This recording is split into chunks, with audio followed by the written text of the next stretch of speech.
Louvado seja nosso Senhor Jesus Cristo. Boa noite a todos. Todos vocês também que nos assistem pela internet. Hoje é dia 29 de novembro de 2025. Hoje é o último dia do ano litúrgico. Estamos iniciando o Advento, A missa de hoje, de sábado, já foi a missa das vésperas. Então, o Advento. Então, encerra o ano litúrgico do 2025. E eu sou Celso Deretti, missionário aqui da Arquidiocese de Florianópolis, estado de Santa Catarina. E nós nos encontramos aqui na nossa vigília mensal de adoração ao Santíssimo Sacramento. E esta igreja é a igreja matriz Sagrado Coração de Jesus, fica aqui no município de Antônio Carlos, estado de Santa Catarina. É um município que já deu muitos padres e bispos até para a igreja. Eu falo bispo porque o mais recente bispo aqui dessa cidade é Dom Gilson Meurer, Ele é nascido aqui, Então, Gilson, É Gilson Meurer, que vai ser bispo de Lages, Então ele é monsenhor e será bispo de Lages. Tem o Dom Schlickmann, Dom Vitor Schlickmann também, está sepultado aqui ao lado, no jazigo. Então, e grandes padres também, certo? Então agradecemos a Deus por mais esta vigília de adoração ao Santíssimo Sacramento. Nós iniciamos às 7 da noite com a Santa Missa, presidida pelo pároco Padre Marcelo, e vamos até às 3 horas da manhã de domingo, amanhã, certo? Daqui a pouquinho. E eu quero, a pregação de hoje, buscai a Deus enquanto Ele pode ser encontrado, certo? Buscai a Deus enquanto Ele pode ser encontrado. Então nós vamos iniciar pelo sinal da Santa Cruz, livrai-nos Deus nosso Senhor, dos nossos inimigos, em nome do Pai, do Filho, do Espírito Santo. Amém. A vossa proteção recorremos, Santa Mãe de Deus. Não desprezeis as nossas súplicas em nossas necessidades, mas livrai-nos sempre de todos os perigos, ó Virgem gloriosa e bendita. Amém. Jesus manso e humilde de coração, doce coração de Maria, São José. Muito bem, eu vou tomar o texto de Romanos capítulo 5, de 1 até o 5. Romanos capítulo 5, versículos de 1 até o 5. Você sabe que Romanos, muitos biblistas chamam o livro de Romanos, carta de São Paulo aos Romanos, o Evangelho da Graça. É óbvio que não é o Evangelho, mas eles chamam o Evangelho da Graça, porque é um livro que fala da graça de Deus. E aqui, especificamente nesse texto aqui, fala bem claramente sobre a graça de Deus que nos torna justos diante de Deus. Então diz assim: justificados. Preste atenção nessa palavra. Justificados, certo? Pela fé, temos a paz com Deus. Olha isso. Temos a paz com Deus. Olha essa expressão. Temos a paz com Deus por meio de nosso Senhor Jesus Cristo. Por Ele é que tivemos acesso a essa graça, na qual estamos firmes. Estamos o quê? Firmes. E nos gloriamos na esperança de possuir um dia a glória de Deus. Um dia possuir o quê? A glória de Deus. Palavra do Senhor. Graças a Deus. Certo? Olha, Santo Agostinho, seguramente é o santo mais citado no catecismo da Igreja Católica, mais mencionado, porque o catecismo da Igreja Católica ele foi redigido quando o Papa Joseph Ratzinger, o Papa Bento XVI, ele era o prefeito da Congregação da Doutrina da Fé. E o Santo Agostinho é o santo preferido do Papa Bento XVI. Então ele puxou brasa para a sardinha dele, né?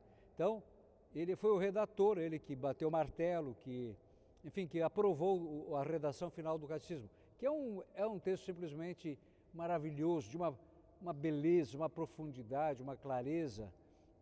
Olha, é uma pena que a maioria nem sequer sabe que existe o catecismo, né? Mas, então, Santo Agostinho, cada página do catecismo tem uma citação de Santo Agostinho.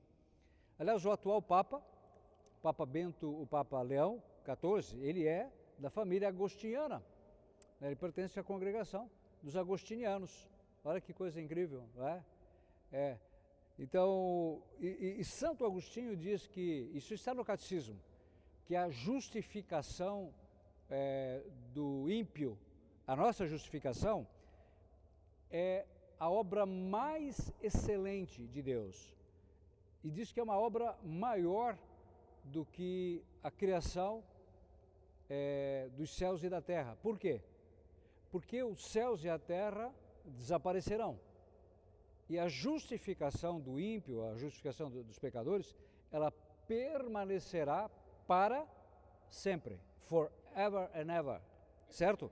Para sempre. Então é uma obra que excede até a própria criação dos céus e da terra. Então é algo impressionante. A nossa justificação.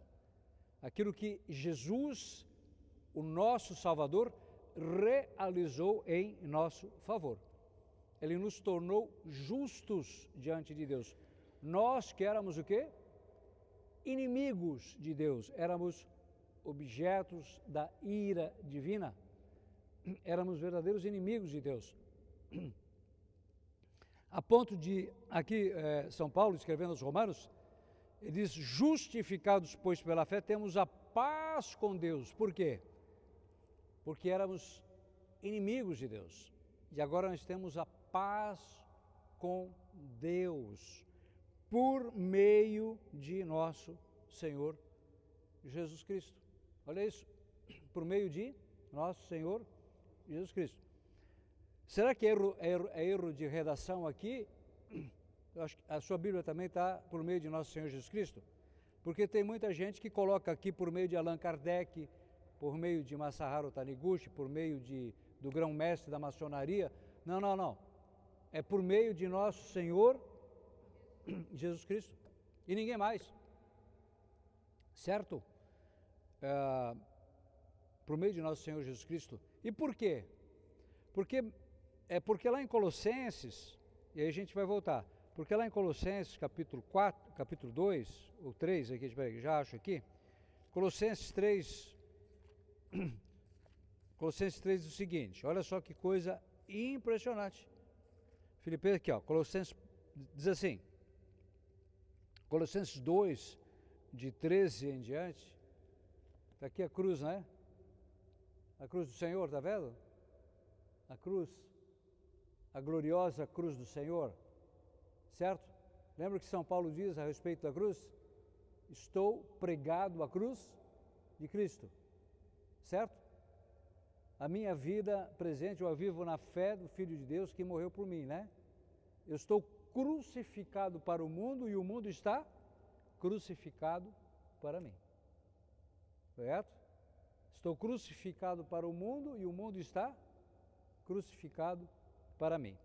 E o que diz aqui Colossenses 2, de 13 em diante? Preste atenção. Mortos pelos vossos pecados e pela incircuncisão da vossa carne, chamou-vos novamente a vida em companhia com Ele. É Ele. Certo? Não, eu vou começar a partir do 12, que é importante. Diz assim, sepultados com Ele no batismo, com Ele também ressuscitastes por vossa fé no poder de Deus que o ressuscitou dos mortos. Veja, vamos começar. Veja a leitura de hoje. Você lembra da leitura de hoje da Santa Missa? Foi que Noé, né? O dilúvio, né? Lembra? Lembra? Comiam, bebiam, casavam, se davam em casamento, até que veio o dilúvio e matou a todos. E só sobreviveram 8 pessoas, quando Deus fechou ali a porta da arca. As águas lá do dilúvio representam o que? As águas do batismo. Porque no batismo a pessoa, ela morre para a vida velha, e é por isso que o batismo, né, significa imersão. Então ela morre nas águas, o homem velho morre, e quando ela ressuscita por uma vida nova. É por isso que diz assim: sepultados com ele no batismo, com ele também ressuscitastes por vossa fé no poder de Deus que o ressuscitou dos mortos. Mortos pelos vossos pecados e pela incircuncisão da vossa carne, agora isso aqui, ó, chamou-vos novamente à vida em companhia com ele. Certo? Em companhia com quem? Com ele. Ou tem muita gente que fala aqui em companhia com o diabo, né? Certo? Não, é em companhia com ele. Em companhia com ele. Irmãos, ou nós somos servos de Deus, ou somos servos do diabo. Isso é uma realidade. Uma realidade. E aqui é ele que nos perdoou todos os pecados, cancelando o documento escrito contra nós, cujas prescrições nos condenavam. Olha isso, irmão. Havia um documento escrito contra mim, contra você, cujas prescrições nos condenavam. Celso Derete, réu de morte eterna, porque o salário do pecado é a morte. Todos pecaram e todos foram privados da glória de Deus. Todos pecaram e todos foram o quê? Privados da glória de Deus. Então havia um documento escrito contra nós, contra mim, contra você, certo? E aqui diz: é ele que perdoou todos os pecados, cancelando o documento escrito contra nós, cujas prescrições nos condenavam. Presta atenção agora. Aboliu definitivamente ao encravá-lo na cruz. Expoliou os principados e potestades e os expôs ao ridículo, triunfando deles pela cruz. Isso aqui, irmãos, é aqui que o Senhor nos justificou. Estávamos condenados, tinha um documento escrito contra nós, o Senhor cancela a nossa culpa, Ele dá a sua vida como resgate de todo o nosso pecado, certo? Ele paga com o preço da sua vida o nosso resgate e Ele nos justifica diante de Deus. E agora nós temos a paz com Deus, correto? E aqui muito importante, veja aqui, esse texto, ele põe por terra toda essa doutrina da reencarnação. Porque aqui diz que Jesus perdoou todos os nossos pecados, de uma vez por todas. É óbvio, irmãos, que salvação não é automática. Embora o batismo, ele é condição sine qua non, sem a qual não se pode ser salvo. O batismo ele é absolutamente necessário para a nossa salvação, mas o batismo também não é salvação automática. Tem muita gente que foi batizada e está no inferno, viu, queridos? Porque não viveram pela fé, não viveram pela fé, não honraram o seu batismo, não valorizaram, fizeram pouco caso da graça de Deus. Fizeram o quê? Pouco caso da graça de Deus. Misericórdia, meus irmãos. É igual aqueles que condenaram Noé, eles se condenaram à morte. Fizeram pouco caso daquilo que Noé havia lhes transmitido. certo? O chamado à conversão, o chamado a uma vida nova, um chamado a um rompimento com o pecado, a apartar-se do erro, dos nossos abomináveis pecados. Veja, irmão, aqui que está a grande questão. É buscar a Deus enquanto você pode encontrá-lo. Porque vai chegar o momento em que Deus vai fechar a porta da arca e ninguém mais entra. Quem fechou a porta da arca não foi Noé, certo? Foi Deus, porque diz lá, e Deus fechou a porta e ninguém mais entrou. Irmãos, pensa, Jesus diz, a porta que eu abro, isso está em Apocalipse capítulo 3, a porta que eu abro, ninguém fecha, e a porta que eu fecho, ninguém abre. Queridos, todos nós, vai chegar o momento da nossa partida deste mundo, correto? Alguém tem dúvida disso? O dia da nossa morte já está decretado. Está decretado. E a questão é, eu busquei a Deus enquanto Ele podia ser encontrado, porque depois da morte, irmãos, quem morrer em estado de inimizade com Deus, não consegue mais encontrar a Deus. A porta se fecha. Após a morte não há mais arrependimento, não há mais redenção, não há mais esperança, viu? Não há mais esperança. É por isso que lá, aqui no Romanos, diz assim, olha, por Ele é que tivemos acesso a essa graça. Qual é graça? A nossa justificação, de podermos ver Deus face a face, habitar com Deus por toda a eternidade, morar no céu e sermos livres da morte eterna, na qual estamos firmes e nos gloriamos na esperança de possuir um dia a glória de Deus, correto? De um dia possuir o quê? A glória de Deus. Então nós nos gloriamos na esperança de um dia possuir a glória de Deus, mas isso em vida, porque depois, quando a morte chega, aí cessa a esperança. Você não espera mais nada, ou você já está na glória de Deus, ou já está na infâmia eterna, que é o inferno. Isso é muito sério, queridos, muito sério. Olha só, nos gloriamos na esperança de possuir um dia a glória de Deus, que o pecado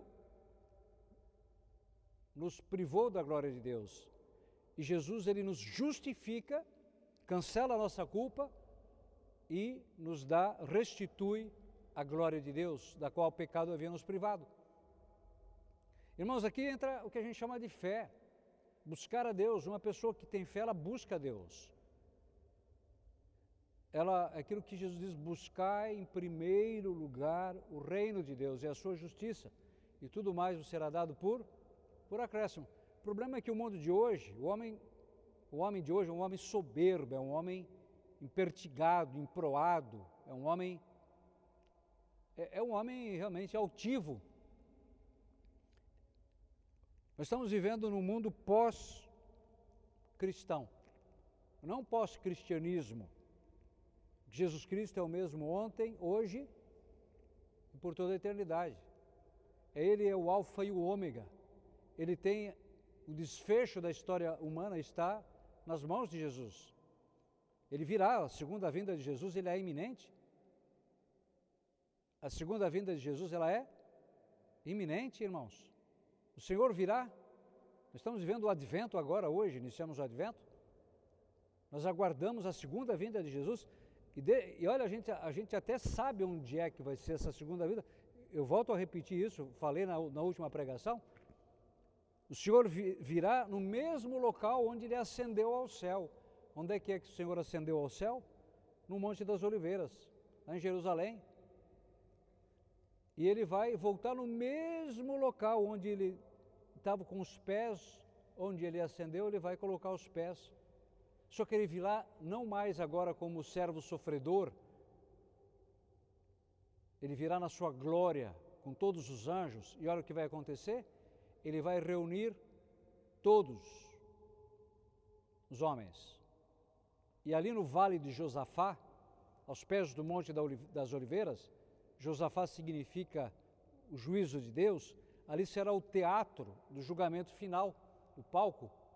Todos os homens serão reunidos ali. E ali o Senhor vai julgar todos os homens.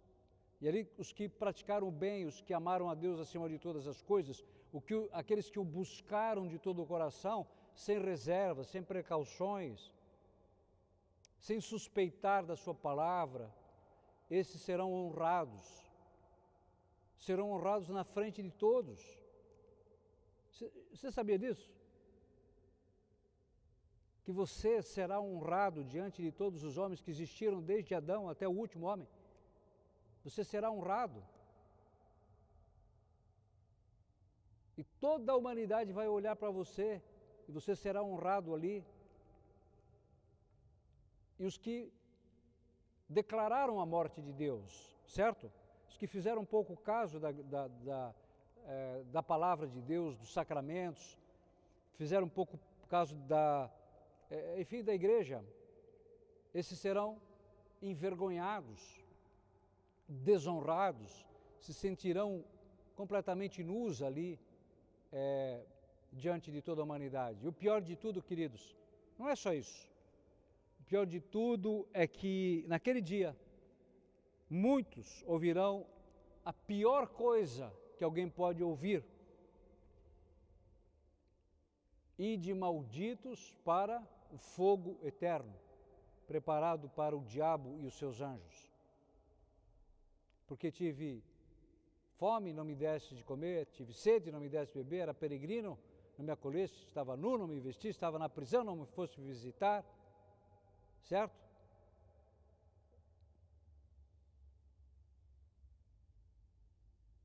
Quer dizer, aqueles que praticaram as boas obras. E aqui, irmãos, é óbvio que não são as obras que nos salvam, mas nós somos salvos pela fé. Mas uma pessoa de fé sempre manifestará a sua fé com boas obras. Se não há boas obras é porque não tem fé, certo? Aí é superstição, aí é uma religião supersticiosa. E isso está cheio, as nossas igrejas, é o que a gente chama de devocionalismos, não devoção. Eu sou devoto de Nossa Senhora, mas tem gente que usa a Nossa Senhora como um amuleto, usa a medalha de São Bento como um amuleto, certo? Para espantar mal olhado e tal, mas tem uma vida devassa, tem uma vida corrupta, tem uma vida indigna do reino de Deus. É igual muitas vezes esse pessoal os artistas, né? Eles rezam uma Ave Maria antes do show, depois, e saem do show e vão fazer orgias nos hotéis, né? Isso é um escracho, isso é uma afronta contra a majestade divina. Então nós temos que sair de uma vida de devocionalismos estéreis e ter uma vida de devoção. E obviamente a nossa devoção, ela inclui todos os sacramentais, as medalhas, o crucifixo. Nossa Senhora eu uso mesmo aqui, tem o crucifixo, tem medalha de Nossa Senhora das Graças, rezo o texto todo dia, mas, queridos, isso tem que gerar em nós tem que demonstrar isso, a nossa conversão interior. Do que senão, irmão, se não houver conversão, se não houver santidade, nós seremos excluídos do reino de Deus, da sociedade dos santos anjos, seremos excluídos.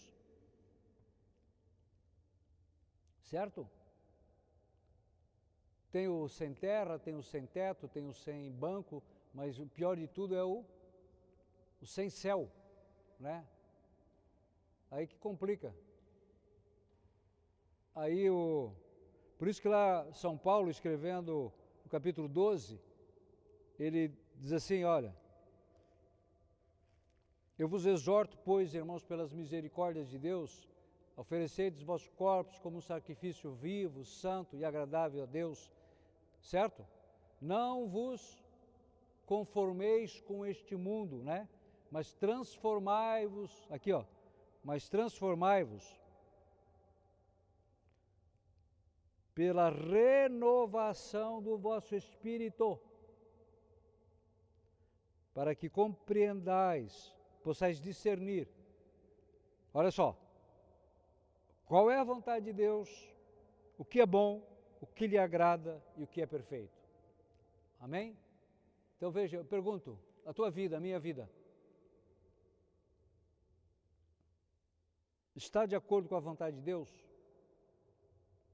O meu relacionamento está de acordo com a vontade de Deus? É um relacionamento casto? Meu namoro, a minha vida sacerdotal, meu casamento? Porque tem muito casal que está ali na cama e assistindo vídeo pornográfico juntos, né? É uma orgia demoníaca. Demoníaca, porque os demônios estão ali, através desse vídeo pornográfico. A pessoa está fazendo sexo com os demônios. A Bíblia diz que quando duas pessoas se unem sexualmente, formam uma só carne. Correto? Já não é dois, é? Então, se eu me uno a uma pessoa para fazer sexo, todos os demônios que estão naquela pessoa vão passar para mim. Se for uma prostituta, não sei, um prostituto, ou um filme pornográfico, não deixa de ser sexo. Então aqueles demônios que estão naquelas pessoas lá vão passar para você. E vão ter um domínio sobre a tua vida. Não um domínio total, mas vão ter um domínio, sim. Vão causar sérios problemas. Eu sempre digo, a pessoa que está escravo da pornografia está com sérios problemas, viu? Não só da pornografia, mas do álcool, das drogas, qualquer vício. E também digo, se você der um jeito de entrar, dá também um jeito de sair. Você entrou agora, dá um jeito de sair. Porque ninguém te obrigou a entrar. Você entrou. Né? E aí muita gente não discerne o que é a vontade de Deus, o que é bom, o que lhe agrada, o que é perfeito, vive uma vida de total pecado, aí a desgraça acampa, vem toda espécie de problemas causadas pelo pecado, porque onde tem pecado tem amargura, tem tristeza, tem toda espécie de desordem na mente, no corpo, na alma, nas finanças, nos relacionamentos, e a pessoa culpa Deus. Deus é o culpado, né? Não é? É mesmo uma pessoa que olha para a mãe e diz assim, meu Deus, mãe, como o teu rosto está cheio de rugas, né? E não desconfia que quem provocou aquelas rugas foi ele. Que a mãe teve que passar noites, suportar uma infinidade de provas para educar, para criar, para livrar de problemas, né?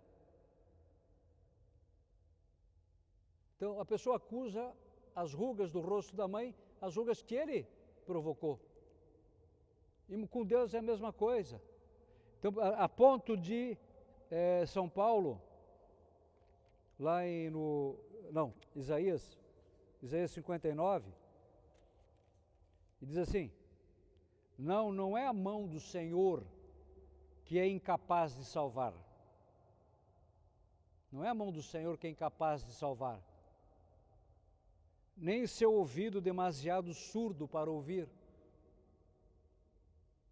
São vossos pecados que colocaram uma barreira entre vós e vosso Deus, Vossas faltas são o motivo pelo qual a face se oculta para não vos ouvir, porque vossas mãos estão manchadas de sangue e vossos dedos de crimes e vossos lábios proferem mentira, conversas pérfidas, pretende-se aquilo que não é, argumentos falsos, concebe-se a intriga e gera-se o crime, chocam-se ovos de áspide e tecem teias de aranha. Se come seus ovos, morre-se, se quebra um, sai dele uma víbora. Meu Deus do céu! Hoje tem gente que se morder a língua, morre envenenado. Tem gente que tem veneno até na sola dos pés. Meu Deus! Eu fico olhando aí esse pessoal que está por aí nos governos, nas cortes, né? Nas altas cortes do Brasil. Meu Deus, é muito veneno. Não sei como é que a pessoa não morre só de respirar o próprio ar, né?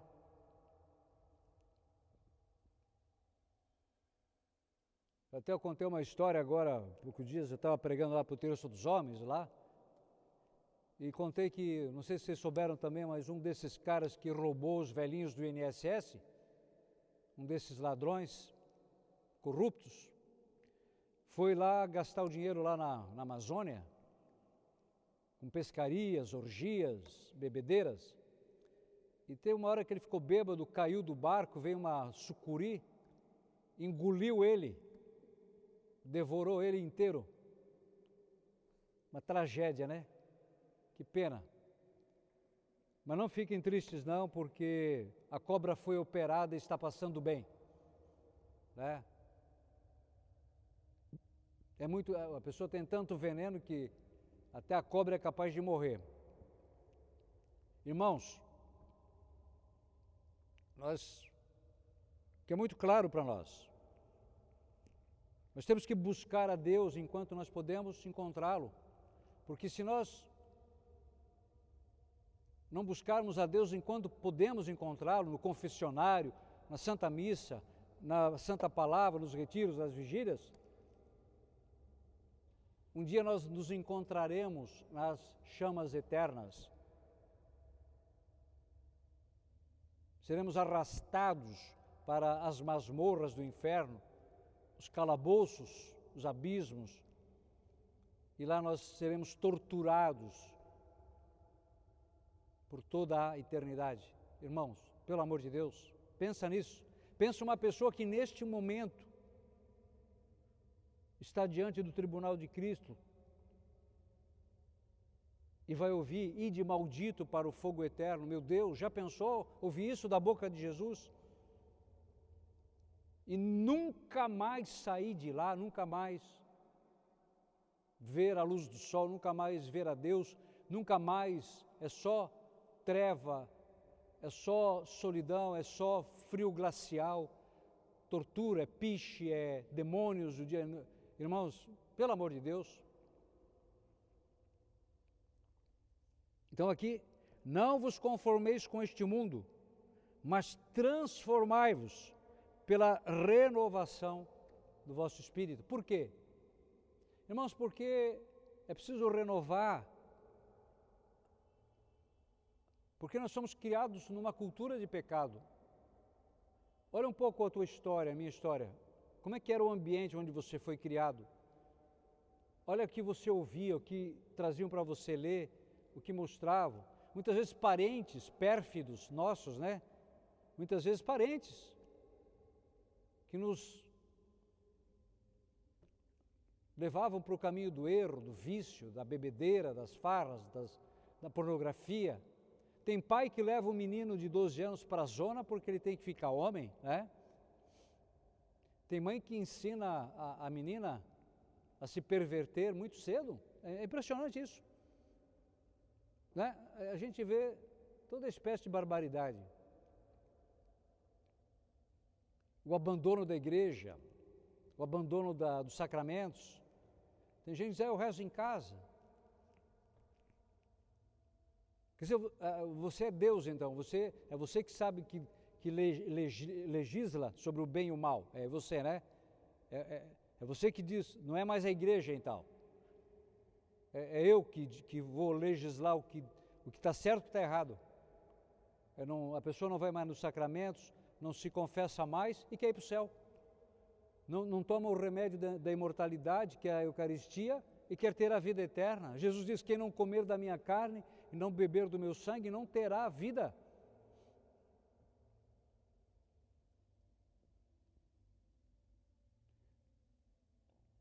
Olha só, nossos primeiros pais comeram do veneno, né, do fruto proibido, e morreram. Se nós não tivermos um antídoto contra a morte, que é o corpo e o sangue do Senhor, nós continuamos sob o império da morte, sob o domínio da morte. Então nós precisamos, queridos, do perdão divino. Precisamos de arrependimento, humildade, confessar os nossos pecados a um sacerdote.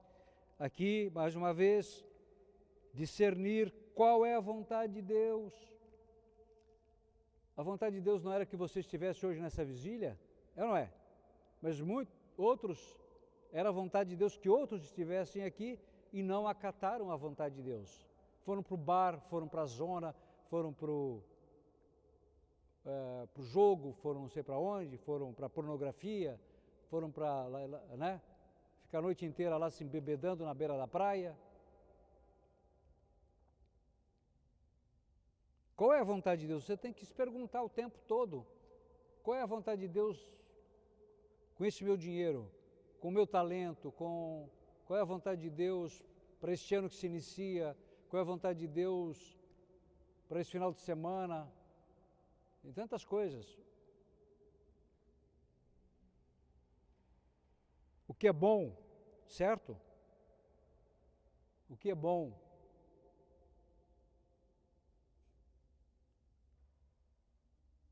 Meus irmãos, o que é bom significa o que alimenta a minha alma, o que me torna santo. Que tipo de leitura, que tipo de filme, que tipo de pessoa eu convivo, eu me relaciono? Como é que eu gasto meu dinheiro? É com aquilo que é bom? Ou é para satisfazer os caprichos do diabo? A maneira como eu me visto é modesta? Tem modéstia? Uma vez o Papa João XXIII estava numa reunião e tinha leigos ali também, e tinha uma mulher que estava indecente ali na reunião, na frente dos padres, dos bispos, do Papa. Aí o Papa João Paulo II, o Papa João XXIII chamou o secretário e diz, pega uma maçã e dá para aquela mulher para ver se ela se dá conta que está nua. Né? Porque a Eva, quando comeu a maçã, se deu conta que estava nua, né?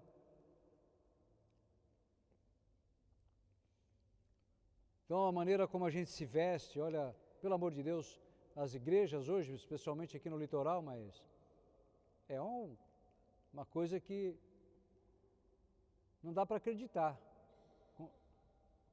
Não dá para acreditar como as pessoas se vestem para ir à missa. É um horror mesmo.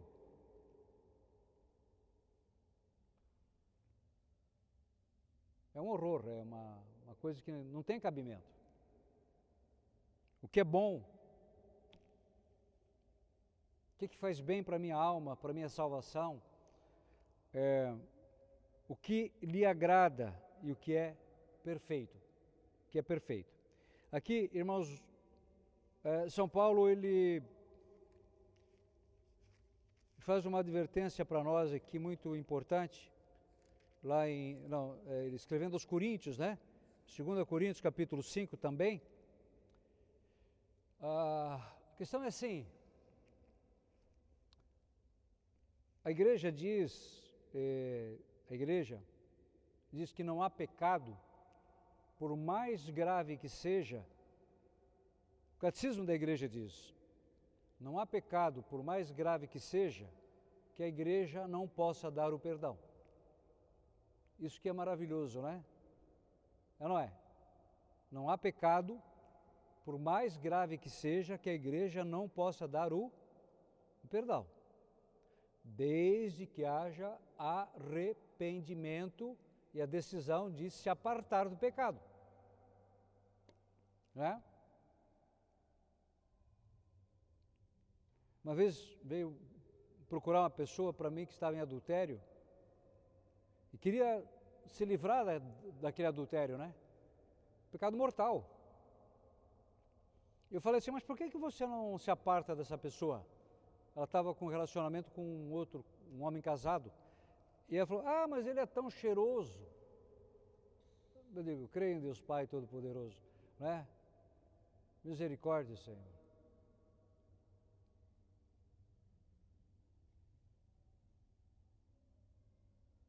Imagina cheirar o enxofre do inferno, toda a eternidade, irmãos.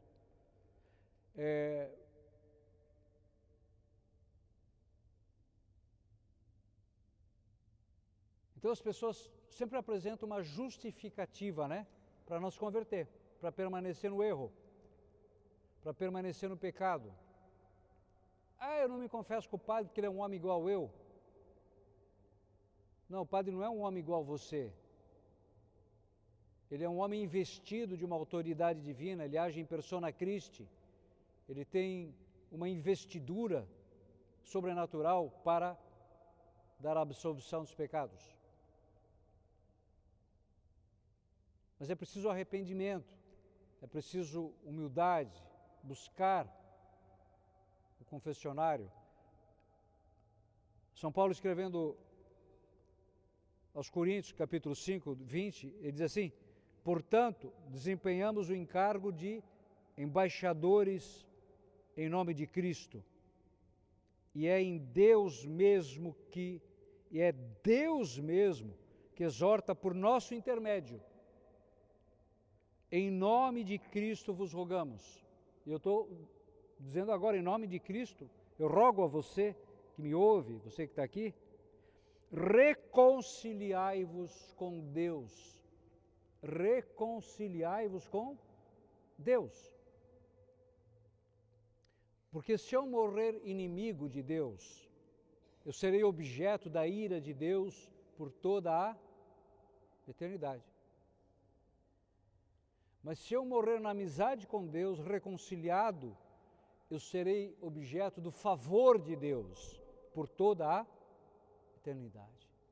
Eu terei acesso às delícias eternas, gozos eternos, ruas de ouro, mar de cristal. Irmãos, o céu é algo sempre, né? Reconciliai-vos com Deus. Olha só, aquele que não conheceu o pecado, isso aqui, olha aqui, ó. Deus o fez pecado por nós, para que nele nós nos tornássemos justiça de Deus. Olha isso. Isso é amor, né? Não é?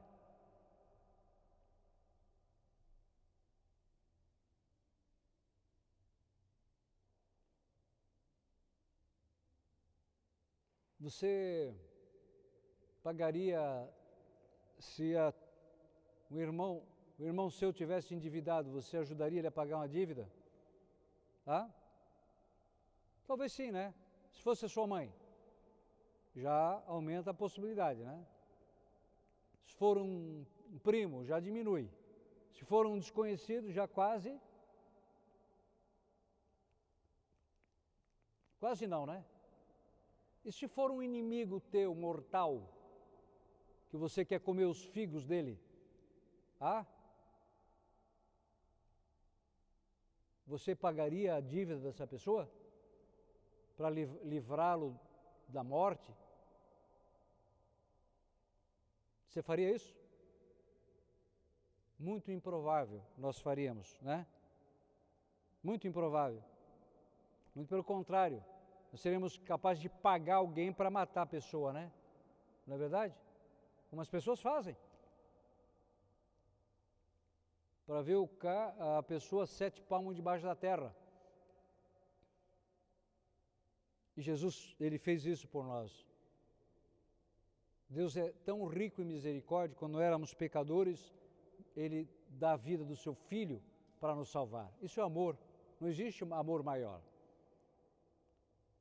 Aquele que não conheceu o pecado, Deus o fez pecado por nós, para que nele nós nos tornássemos justiça de Deus. Justiça de Deus. Irmãos, pensa, você será divinizado. Você será o quê? Divinizado, irmão. Você sabia que a tua vida está escondida em Cristo Jesus?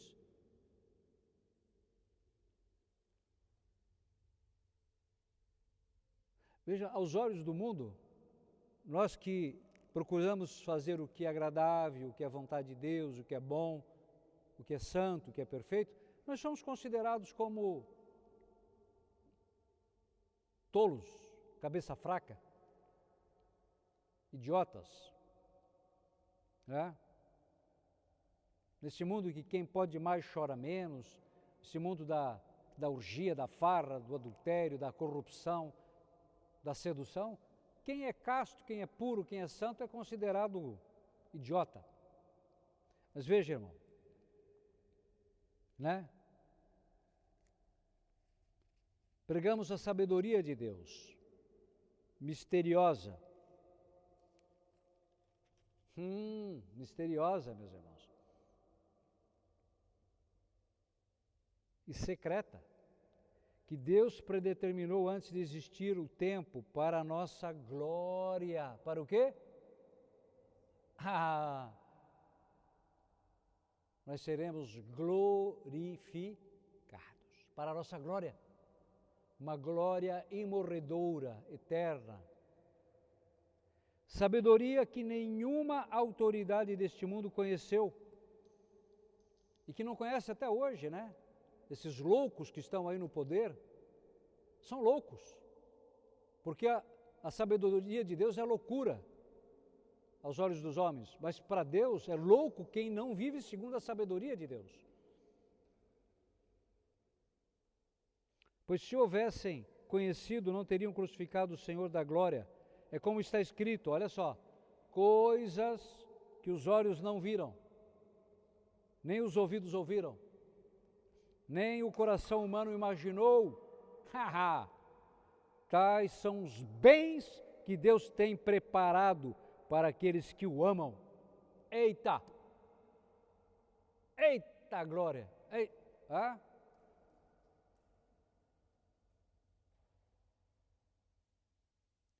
Olha, irmãos, o céu, coisas que os olhos não viram. Irmão, nós vamos ver coisas tão maravilhosas, tão absurdamente maravilhosas, que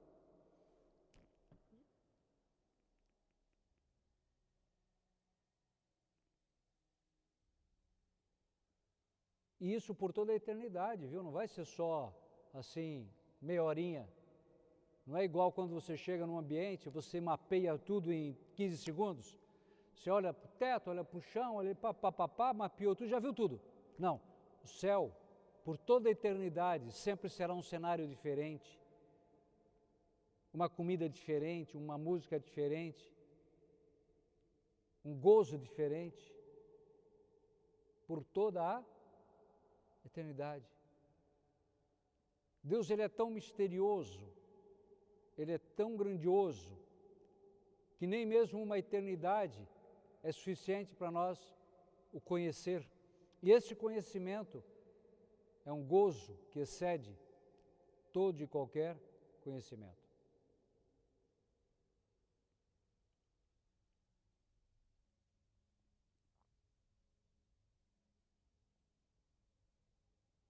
Irmãos, aqui que está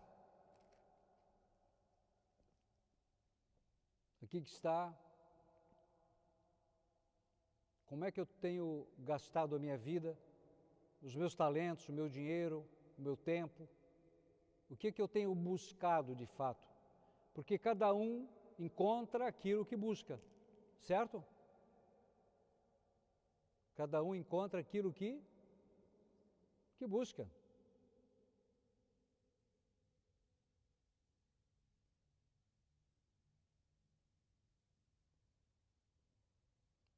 Ninguém se engane a si mesmo. Qual é a pior coisa do que ser enganado? Não, eu vou dizer assim, qual é a pior coisa para um ser humano? É ser enganado, certo? Não tem pior coisa do que isso. Mas tem uma coisa pior do que isso. É você enganar a si próprio. Por isso que diz assim, ninguém se engane a si mesmo.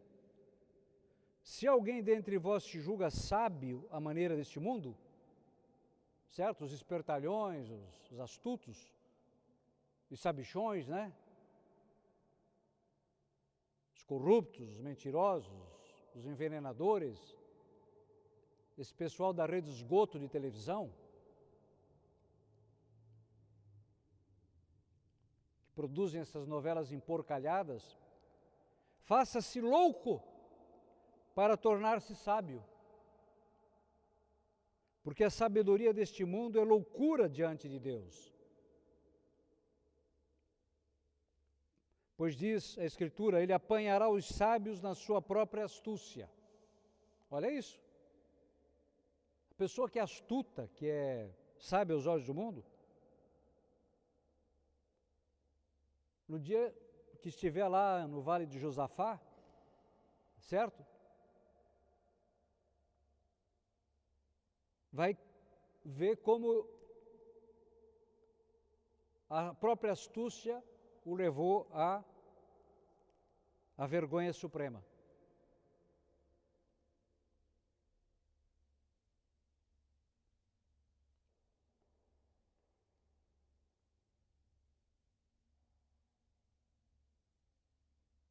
E aqui está, amados. Qual é a sabedoria de Deus? É o temor de Deus.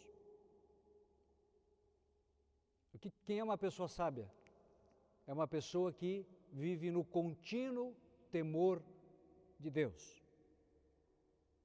O temor de Deus nos mantém próximos de Deus, na amizade com Deus, na reverência a Deus. Quando a pessoa teme a Deus, ela sabe quem ela é e quem Deus é.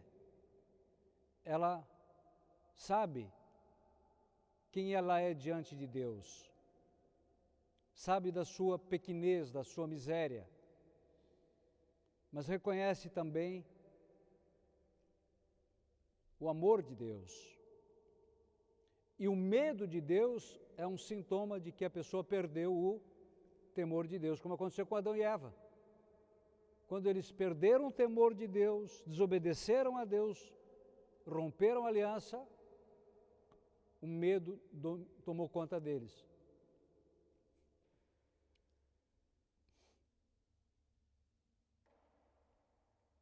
E aqui que está o problema, muita gente tem medo da morte, porque não tem vergonha de romper com o pecado, certo?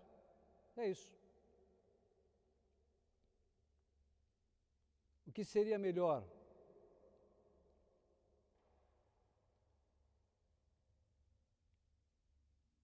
Fugir da morte ou fugir do pecado que gera morte? É fugir do pecado que gera morte. Então, queridos, nós buscamos a Deus porque nós escolhemos viver no temor de Deus. Todos nós temos oportunidades de pecar, não temos? Não tem muitas vezes pessoas até que vêm arrastando a asa para o teu lado? Tem ou não tem? E muitas vezes pessoas bonitas que estão ali já sinalizando que querem fazer sexo com você, mas por causa do temor a Deus você rejeita. Você não dá ocasião. Ou muitas vezes a oportunidade de ganhar um dinheiro fácil. um negócio escuso, uma corrupção. A pessoa rejeita, porque ela teme a Deus.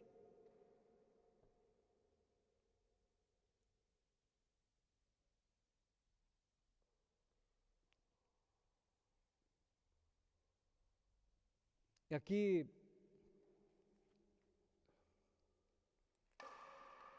queridos, nós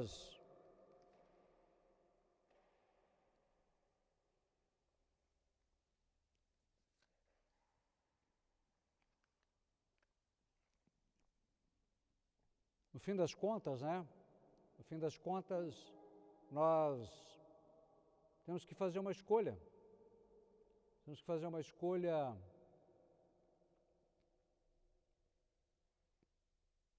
Romanos 8. Os que vivem segundo a carne gostam do que é carnal. Os que vivem segundo o Espírito apreciam as coisas que são do Espírito. O que são as coisas do Espírito? É a oração, é a palavra de Deus, é a leitura espiritual, é a Lectio Divina, são os retiros, são as músicas de louvor, as vigílias de adoração, como nós fazemos, as peregrinações, as novenas, tudo aquilo que é do Espírito. É o jejum, é a Eucaristia, é a confissão, é estar no meio de pessoas que transmitem Deus, que exalam o perfume de Cristo. Porque tem gente que, meu Deus,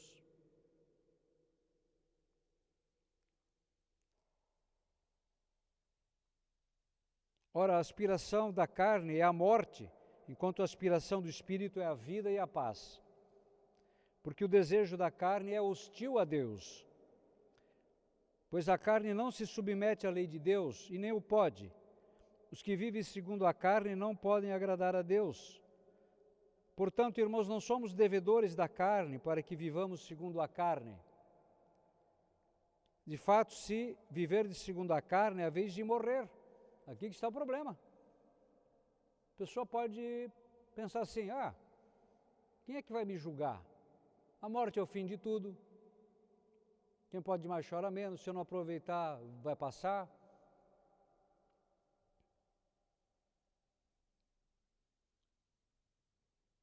Olha, isso aqui é muito sério. Se viverdes segundo a carne, a vez de morrer. Está falando aqui da morte eterna, no inferno. Mas se pelo Espírito mortificardes as obras da carne, vivereis. Pois todos os que são conduzidos pelo Espírito de Deus são filhos de Deus. E se filhos também, olha só isso, herdeiros.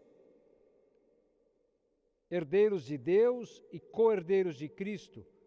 Irmãos, você não quer, posso fazer uma sugestão para você?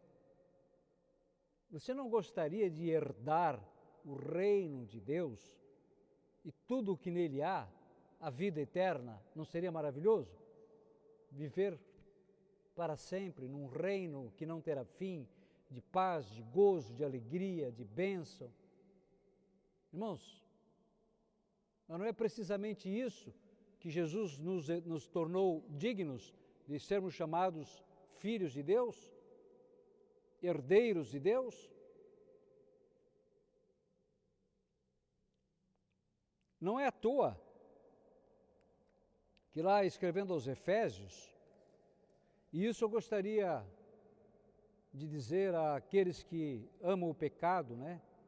Que não querem romper com o pecado, que não querem buscar as coisas de Deus, olha a oração que São Paulo ele faz, ele diz assim, rogo, Efésios 1, de 17 em diante, rogo ao Deus de nosso Senhor Jesus Cristo, o Pai da glória, que vos dê um espírito de sabedoria. Veja, você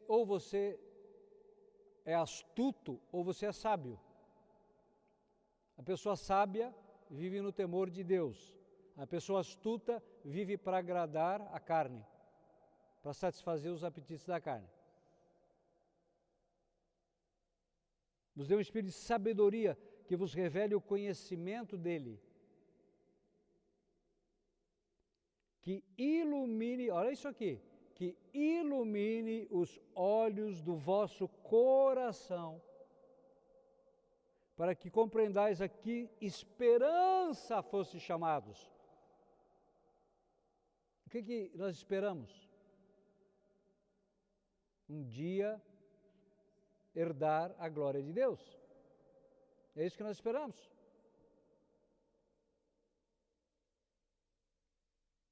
Quão rica e gloriosa é a herança que Ele reserva aos santos.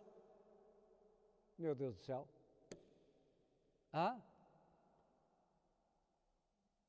Por isso que Jesus diz que adianta o homem ganhar o mundo inteiro se perder a sua alma. Em outras palavras, se perder a herança que Ele reservou aos santos.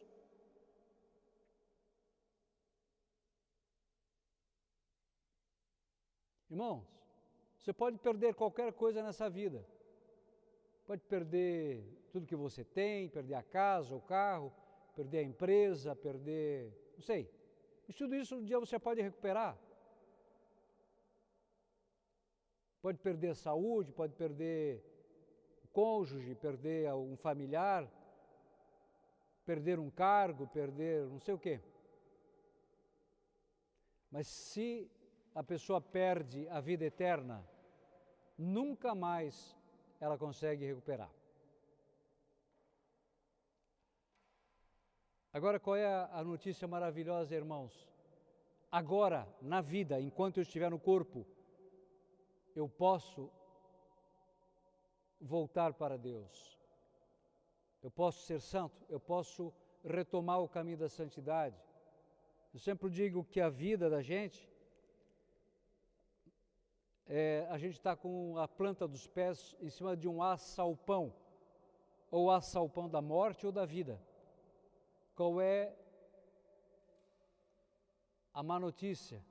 A má notícia é que se eu estou com a planta dos meus pés sobre o assalpão da vida, eu posso me bandear ainda para o assalpão da morte. E qual é a boa notícia? Se eu estou com a planta dos meus pés sobre o assalpão da morte, eu posso mudar para o assalpão da vida. Que assalpão é esse? É a morte. Quando esse assalpão se abrir, eu vou cair com a planta dos meus pés ou no céu ou no inferno. Aqui que está a beleza. Deus veio chamar não os justos, mas os pecadores. Ele quer a salvação, não a condenação. Mas, irmãos, aqui que está. E qual a suprema grandeza de seu poder para conosco que abraçamos a fé. Irmãos, deixa eu dizer uma coisa para você. Deus é invencível. Aqui fala da suprema grandeza do seu poder para conosco que abraçamos a fé.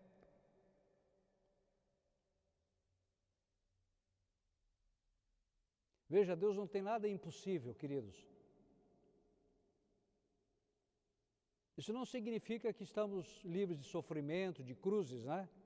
Certo? Não. As cruzes são diárias para nós. São diárias. Sofrimento.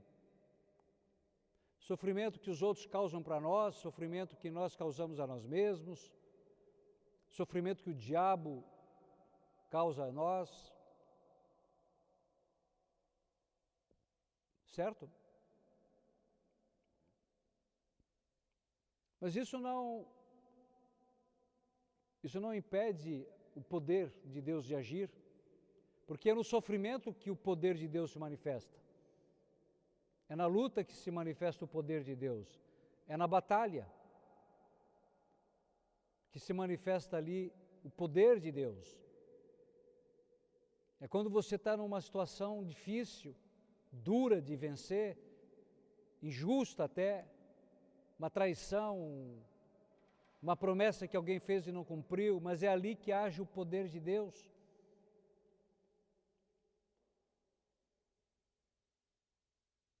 Deus está infinitamente acima de qualquer cálculo humano, qualquer acordo humano, Ele está muito além de qualquer, acima e além de tudo. O poder de Deus é infinito, queridos.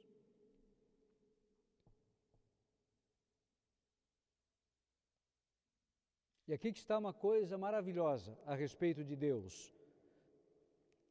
Quando você entender isso, quando eu entender isso, a minha vida realmente se transformará.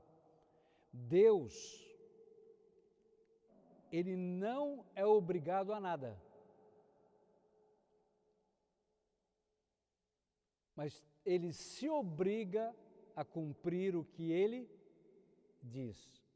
Certo? Entendeu? Ele não é obrigado a nada, mas Ele se obriga a cumprir o que Ele diz. E se Ele diz algo, Ele faz uma promessa, e eu vivo segundo essa promessa pela fé, o que Ele diz, Ele cumprirá. Correto? Vou citar aqui um exemplo bem claro que mexe com a gente, é o dízimo, por exemplo. Certo? Dízimo que ninguém paga, né? Especialmente os ricos. Balneário Camboriú, por exemplo, lá giram bilhões de reais lá naquela cidade. Vendas, comércio, serviços, são bilhões. E onde é que está o dízimo disso tudo? Aí as igrejas lá têm que fazer polenta com galinha, cuca, formiga no espeto,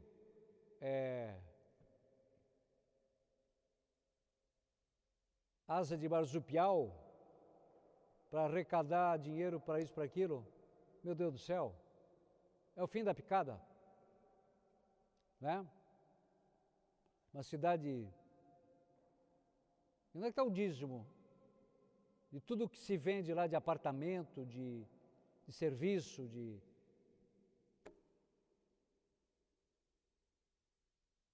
E aí um missionário como eu, por exemplo, que quando precisa comprar uma passagem para ir para a África, já estive lá 14 vezes, não tem 5, 10, 15 mil reais ali para... Isso não tem.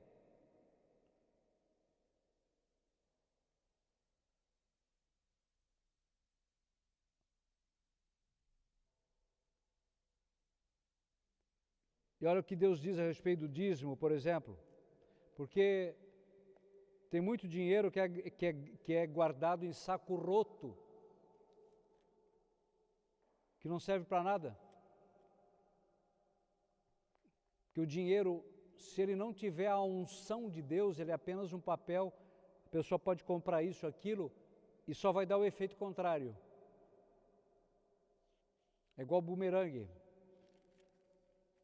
A pessoa quer comprar felicidade, só vai encontrar desgraça, que não é um dinheiro abençoado. Olha o que diz em Malaquias, né? É o último livro antes do Novo Testamento. Malaquias, sobre o dízimo. Fala assim, aqui Deus está dizendo que está cheio de ladrão dentro das igrejas. Diz assim,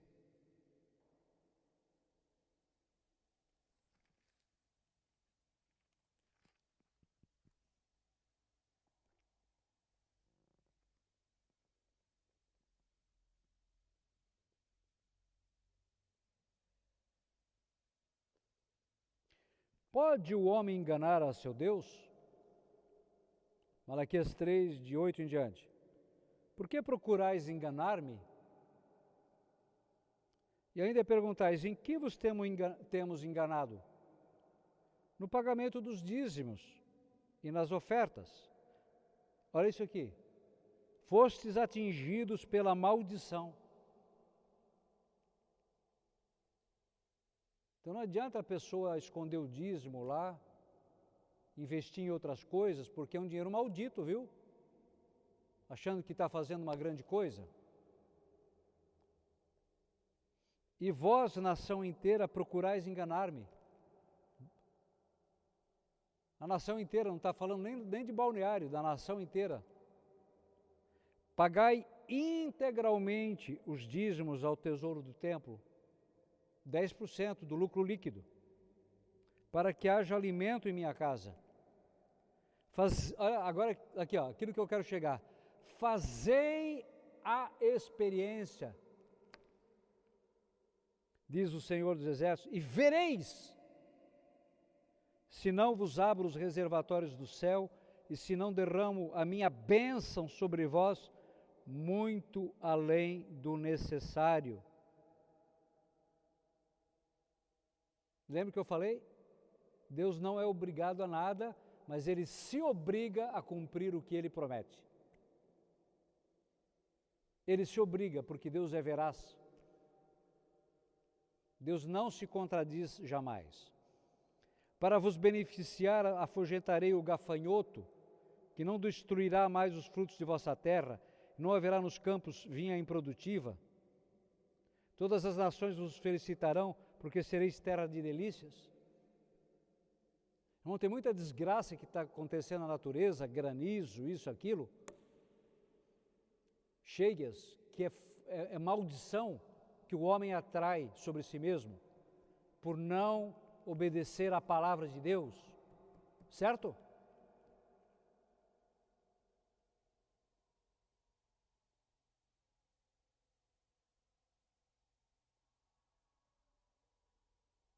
Pessoa quer colheitas abundantes, quer negócios abundantes, mas não quer Deus. Não quer Deus ali empreendendo com ele, né? Que é o diabo. O diabo é o ladrão que vem senão para furtar, matar e destruir, irmãos. Se não tiver Deus, nada dá certo. O que aparentemente dá certo vai acabar em desgraça. Viu?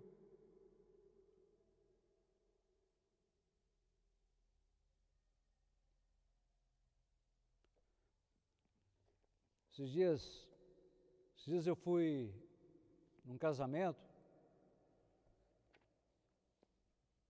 de uns irmãos evangélicos que são amigos nossos. Fui por amizade, mas não sou muito fã desse negócio de ecumenismo não, viu? Não sou muito fã disso não. Quando isso significa renunciar às nossas verdades católicas, isso não dá certo.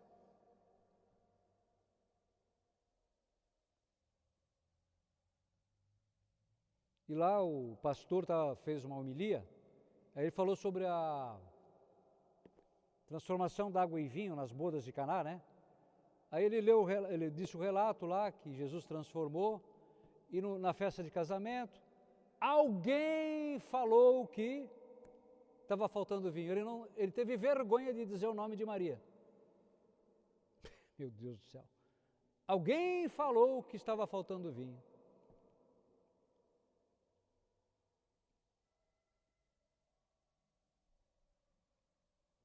Se envergonhou de citar o nome de Maria. Eu pergunto para você, por que Jesus transformou água em vinho? Por quê? Nas bodas de Caná? Porque o casal os convidou para a festa de casamento. Porque diz lá que Jesus e sua mãe foram convidados, certo? Porque se Jesus fosse convidado sem Maria, possivelmente o milagre não seria feito. Certo ou errado? A ponto de Jesus, mulher, a minha hora ainda não chegou. Mas Maria, com aquele olhar de mãe, olha, né? Jesus entendeu tudo. Então você quer milagres na sua vida, na sua empresa, em tudo que você empreender, convide Jesus e Maria, certo? A entrar na sua família. Você reza o texto com a sua esposa? Reza? Você reza os salmos com a sua esposa? Na sua empresa tem Jesus, tem Maria? Você quer ver o milagre da multiplicação, da transformação? Convide Jesus e Maria.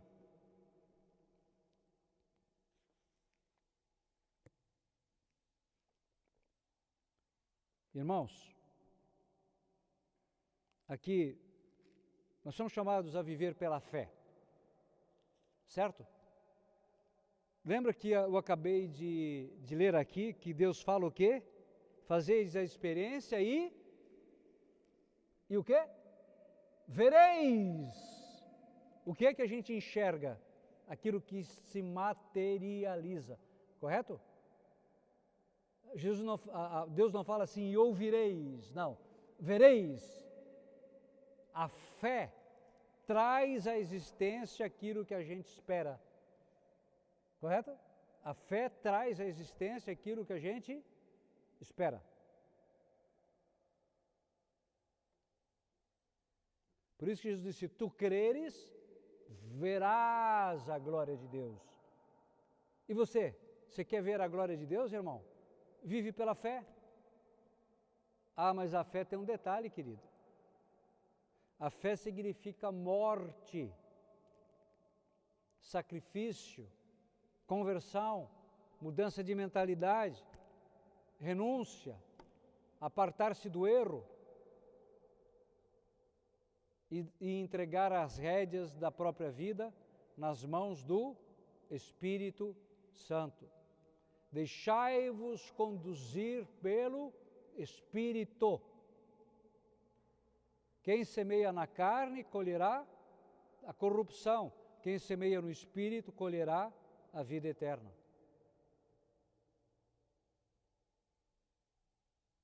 Se o grão de trigo não morre, permanece um grão de trigo. Mas se morre, produz muito fruto.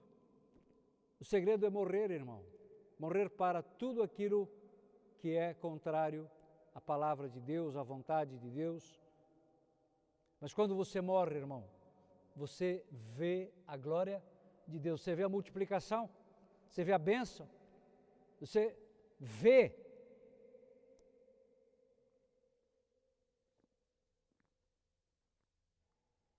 Eu escrevi um artigo agora que já virou um sucesso mundial, porque eu traduzi para o inglês. Na verdade, não é um artigo meu, mas é uma... Eu ouvi essa história, mas eu dei uma melhorada, né? Uma lapidada. Então havia um rei, e um dia ele chamou o arauto. O arauto era aquele que proclamava, né, uma ordem real, que devia ser obedecida. E disse, olha, eu ouvi dizer que lá naquele vilarejo, a colheita do trigo foi excepcional esse ano. Então, aqui está o pergaminho com a minha ordem real, selado com selo real. Pega a trombeta, vai lá, toca a trombeta, porque eles tocavam a trombeta para simbolizar de fato que era o rei, que era um enviado, um emissário do rei, e não um enganador. Vai lá e proclama. Qual é a ordem? Todo o trigo que estão nos celeiros deverão ser transportados para os celeiros, os meus celeiros. E foi lá, o arauto tocou, e quando ele proclamou lá a ordem real, foi um gritedo, foi uma algazarra, foi um furdúncio lá. Tá louco, rei do céu! E aí, muitos já correram para casa para esconder o trigo, outros correram para vender rápido para outro rei, vizinho ali.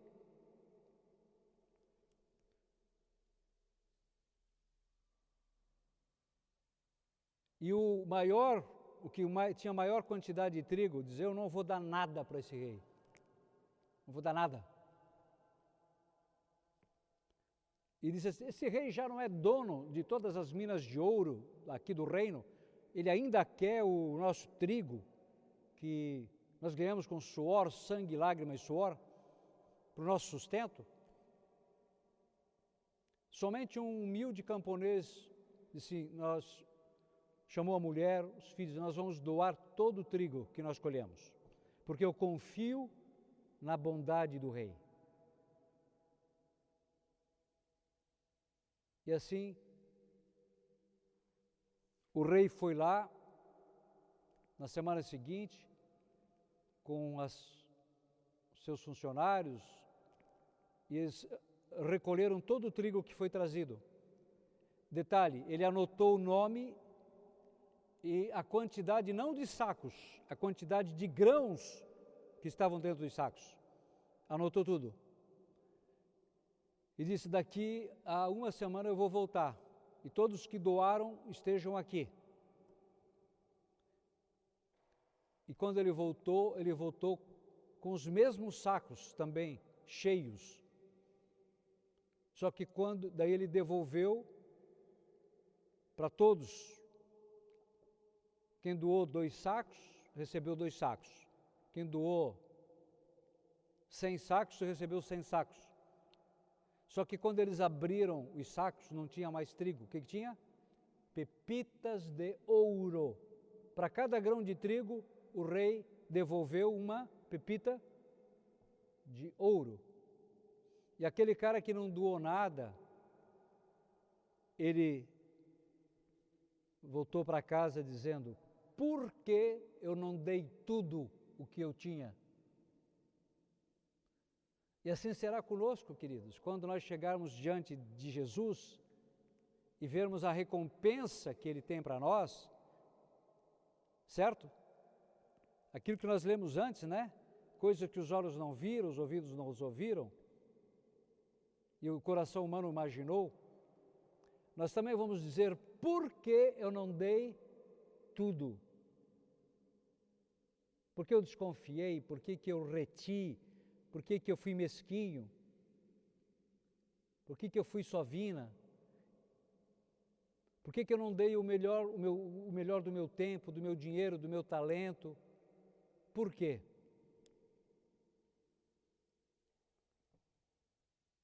Irmãos, Deus não poupou, Deus poupou a vida de Isaac quando pediu em sacrifício a Abraão, deteve a mão de Abraão, quando estava prestes a sacrificar Isaac. Mas Deus não deteve a mão dos pecadores que crucificaram o seu Filho Jesus. Por amor de nós, Ele não reteve, Ele não foi mesquinho. Com efeito, de tal modo Deus amou o mundo, que deu o seu Filho único, para que todo que nele crer não morra, mas tenha a vida eterna. Irmãos, começa a viver pela fé. Começa a viver pela fé.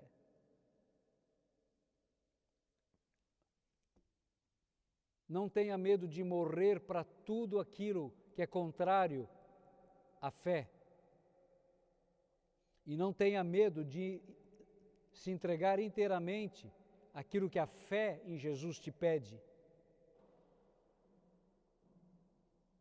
Se Deus te chama ao sacerdócio, a largar o sexo, a largar uma mulher, ou a fama, a fortuna, vai, irmão, porque Deus tem o melhor para você.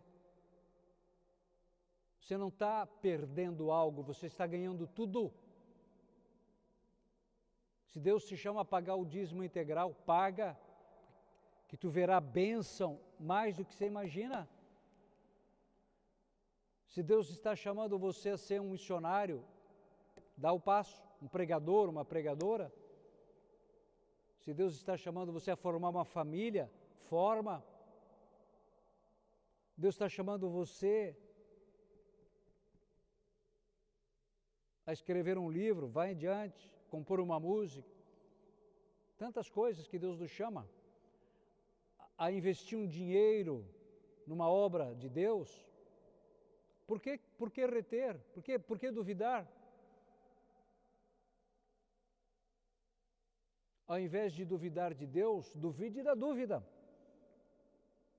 Certo? Duvide do diabo. Porque o diabo, ele constantemente sopra nos nossos ouvidos. Não troque o certo pelo duvidoso. O que é o certo? É aquilo que a gente julga como ganho. É ou não é? E o que é o duvidoso na cartilha do diabo é a promessa de Deus. Deus diz, fazer a experiência, pague integralmente o dízimo. Mas isso é uma promessa. E vos derramarei bênçãos. Mas o certo é que a gente tem um dinheiro ali e aquilo para a gente é eu posso comprar isso, posso comprar aquilo e é algo certo para mim. E a promessa de Deus, se a gente crê na voz do diabo, é duvidoso. Mas o certo, meus irmãos, é que Deus não mente. Deus não é homem para mentir. Deus não mente, querido. Eu tenho feito essa experiência.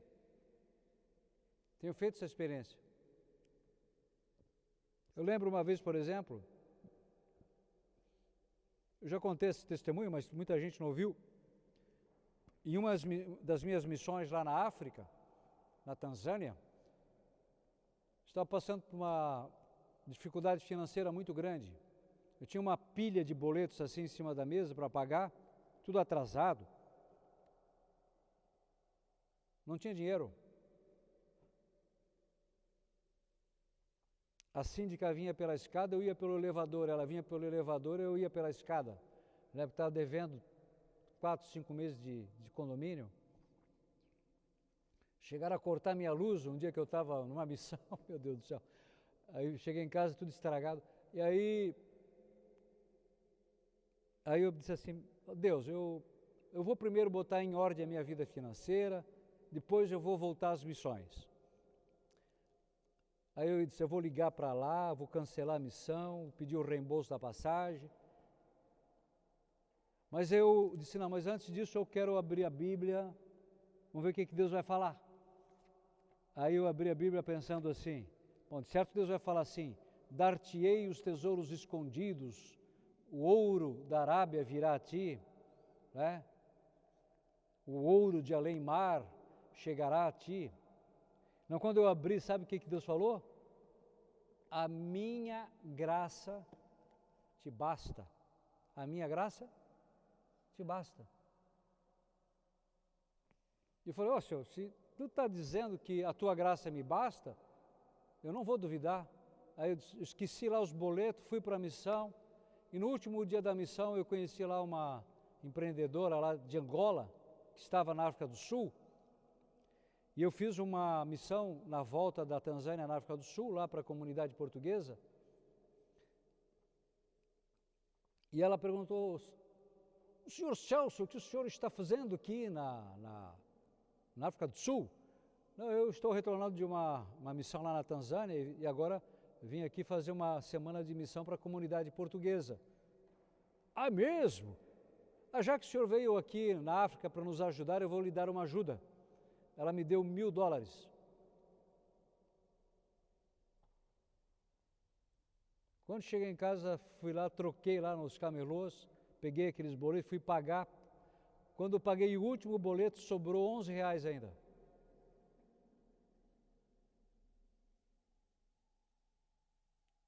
Queridos, creia em Deus, não duvide da palavra de Deus, viva pela fé. Não importa o que você tem que morrer, abandonar, se apartar, deixar de lado, creia na palavra de Deus. Busca a Deus enquanto você pode encontrá-lo, porque quando você encontra a Deus, você encontra a glória, a alegria, a paz, a felicidade, a saúde, a bênção, a prosperidade. Você encontra tudo, irmão. Dentro de nós, queridos, existe um buraco do tamanho de Deus e, portanto, só Deus pode preencher esse buraco.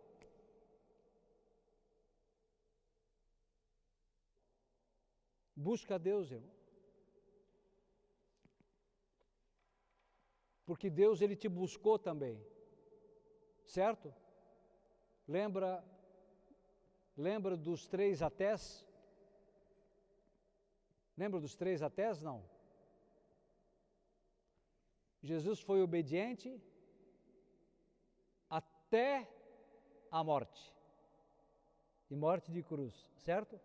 Para nos justificar. Para nos salvar. Jesus deixa as 99 ovelhas e vai em busca da que se perdeu até encontrá-la. Ou seja, nada o impedirá de ir até as últimas consequências para nos resgatar, para nos salvar. E qual é a nossa resposta? A nossa resposta, queridos, está lá em Apocalipse, né? Apocalipse capítulo 2, versículo 10, que diz assim: ser fiel até a morte, e eu te darei a coroa da vida. Irmãos, o nosso desafio não é começar bem, é terminar bem. A gente não pode ser cristão Titanic, começa cheio de pompas, de festa, de tudo que é notícia, de elogios. Isso acontece normalmente quando a gente faz um retiro, né, de conversão, uma experiência de oração, o primeiro amor, né? Mas a pessoa, quando está próxima para chegar, ela naufraga na fé. Não pode acontecer isso conosco, irmãos. É preciso começar bem, é preciso terminar bem a nossa carreira. Uma vez elogiaram São Francisco, já no final da sua vida, ele já tinha mais de 5.000 seguidores, e um dia elogiaram ele dizendo: puxa, Francisco, como você é santo, né? A ponto de atrair 5.000 seguidores em vida. E ele disse: eu ainda posso me perder.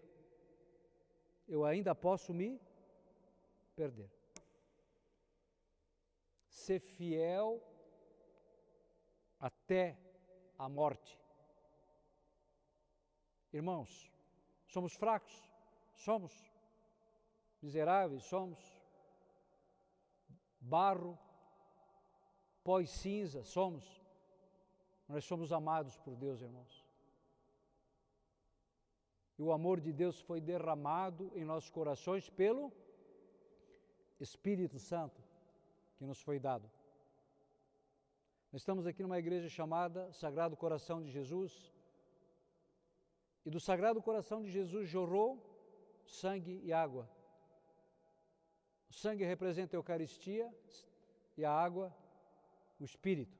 Irmãos, você foi batizado, você é templo do Espírito Santo. Você tem Deus no teu coração.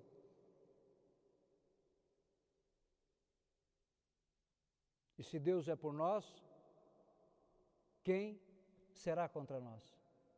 Quem nos separará do amor de Cristo? Nem a espada, nem a dor, nem o luto, nem a morte, nem o diabo, nem esses políticos corruptos, medonhos, diabólicos, nem os anjos, nem ninguém vai nos separar do amor de Deus. Porque se Deus é por nós, quem será contra nós? Em Jesus nós somos mais que vencedores. Mais que vencedores. Venha o que vier, faça o que quiserem, planeje o que quiserem.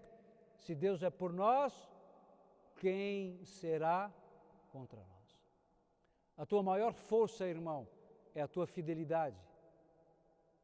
A tua maior arma é a tua fidelidade. Porque quando tu és fiel à palavra de Deus, o Senhor se obriga a cumprir a sua palavra em teu favor. Ele não é obrigado, mas ele se obriga.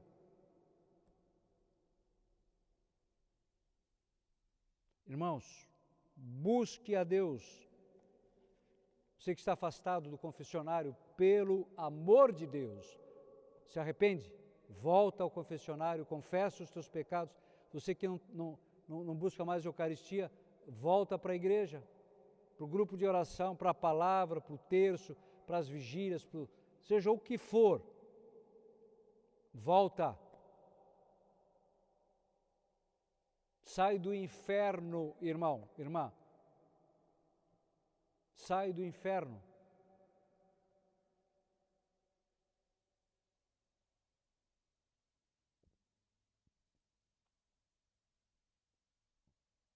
Busque a Deus, irmãos. Porque São Paulo diz que o demônio é como um leão que nos rodeia buscando a quem devorar. Busque a Deus, irmão. Porque se você não tem Deus contigo, o demônio vai te devorar. Mas se você tem Deus com você, o demônio, ele vai botar o rabinho no meio das pernas. E aí você pode cantar aquilo que está lá no Salmo 106. À vista disso, à vista de tudo que Deus fizer na sua vida, os justos se alegram e toda maldade deve fechar a boca. Amém? Está lá no final do Salmo 106. À vista disto, os justos se alegram e toda maldade deve fechar a boca. O diabo ele é obrigado a fechar a boca. Deus fecha a boca dos teus inimigos, daqueles que te acusam injustamente, daqueles que planejam o mal contra ti, do diabo, seja quem for. Deus vai fechar a boca de todos aqueles que são malfeitores. Salmo 106, aqui ó, se eu não me engano.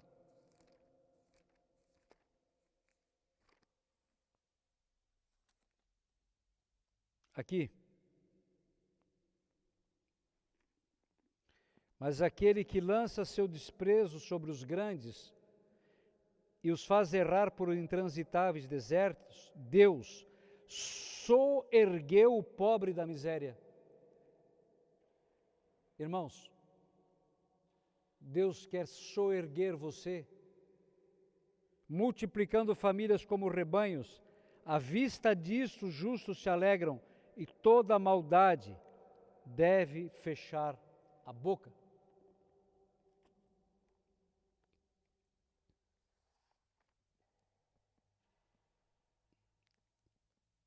Irmãos,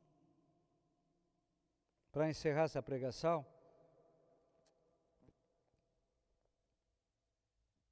você está sedento, faminto, de felicidade, de bênçãos, de prosperidade. Jesus diz, eu sou a porta. Se alguém entrar por mim, será salvo. Tanto entrará como sairá e encontrará pastagem.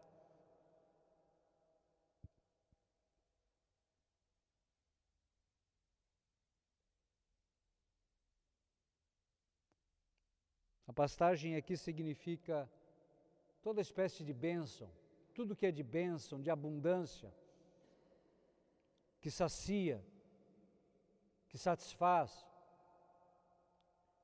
O ladrão não vem senão para furtar, matar e destruir.